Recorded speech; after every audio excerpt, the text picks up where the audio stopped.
नमस्कार. आपण आहोत तालुका कृषी अधिकारी कार्यालय धाराशिव या ठिकाणी. मागील 3 महिन्यापासून धाराशिवचा युरिया कुठं मुरला, कुणी जिरवला, कुणी अडवला याचा शोध घेत आहोत. आणि आज आपणाला या ठिकाणी शोध घेताना आणखीन भयानक वास्तव दिसून आले. दुपारचे 3:30 वाजून जात आहेत.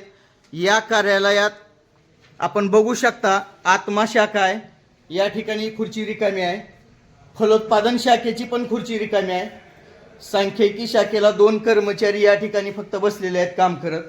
विस्तार शाखा आहे, खुर्ची रिकामी आहे.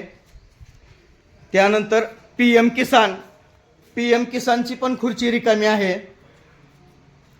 परत रोजगार हमी, अर्ध तुम्ही अर्ध आम्ही, त्या ठिकाणची पण खुर्ची रिकामी आहे. भांडार शाखेची पण खुर्ची रिकामी आहे. ठिबक तुषार शाखेची पण खुर्ची रिकामी आहे. या ठिकाणी लेखा शाखा म्हणून आहे, लेखा शाखेची पण खुर्ची रिकामी आहे. या ठिकाणी आस्थापना शाखा आहे, त्या ठिकाणची पण खुर्ची रिकामी आहे. त्याच्यानंतर सगळ्यात महत्त्वाचं तालुका गुण नियंत्रण शाखा, नेमकं कशावर नियंत्रण करतात, कशा पद्धतीनं करतात हे जिल्ह्याला आणखीन पण समजलं नाही, ती पण खुर्ची रिकामी आहे. व्हिडिओ चालू होता त्यावेळेस साहेब टीओ साहेब या ठिकाणी आहेत. साहेब तुम्ही टीओ साहेबच आहेत का? काय नाव आपलं साहेब? दिवाणी. प्रभारी आहेत का आपण?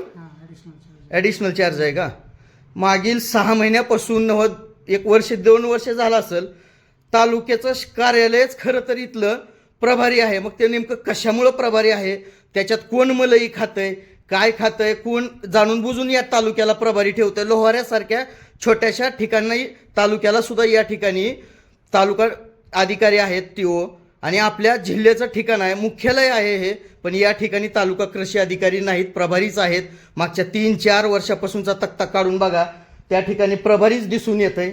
या ठिकाणी आपण बघू शकता 2019 पासून देशमुख साहेब असतील, ठोंबरे साहेब असतील, जाधव साहेब असतील, हे सगळे प्रभारीच आहेत. साहेब कर्मचारी कुठे गेलेत नेमकं? आज आपण या ठिकाणी आहेत, कर्मचारी कार्यालयात एक पण दिसत नाही. त्यातले 1-2 जण रजेवर आहेत. बरं, हां, मला बघ मुवमेंट रजिस्टर दिसेल का साहेब रजेवरचं?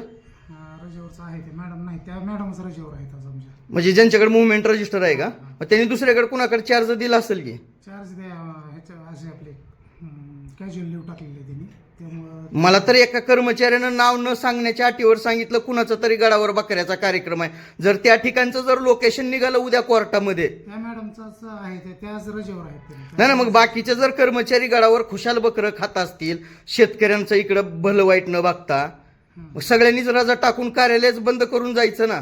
नाही काय तसं होणार नाही. आपण त्यांना सगळ्यांना कारणे दाखवा नोटिसा देऊन आजच्या दिवसाची पगार कट करून तसं त्यांच्या पूर्णतः त्यांच्या पगारीच्या रजिस्टरवर सर्व्हिस बुकवर नोंद करणार आहात का?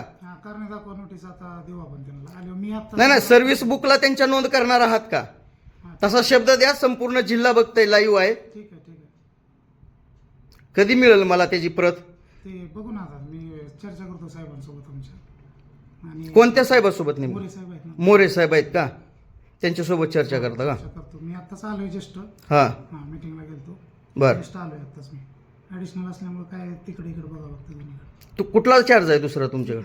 तंत्र अधिकारी पलीकडेच. इथंच का? हां. बघा किती भयान वास्तव आहे. कृषी प्रधान देशामध्ये जिल्ह्याच्या मुख्यालयाचंच कार्यालय का या ठिकाणी मागील 6-6 वर्षापासून प्रभारी असेल? खरं तर ही मोठी शोकांतिका आहे, आणि ह्याच्या पाठीमागं सुद्धा खूप मोठा भ्रष्टाचार आहे. या ठिकाणचे जिल्हा कृषी अधीक्षक अधिकारी आता या सर्व कर्मचाऱ्यावर काय कार्यवाही करतात हेच पाहणं आता हा जिल्हा औत्सुक्याचं ठरणार आहे. आपल्या सर्वांच्या सेवेसाठी शेतकरी पुत्र मनोज जाधव.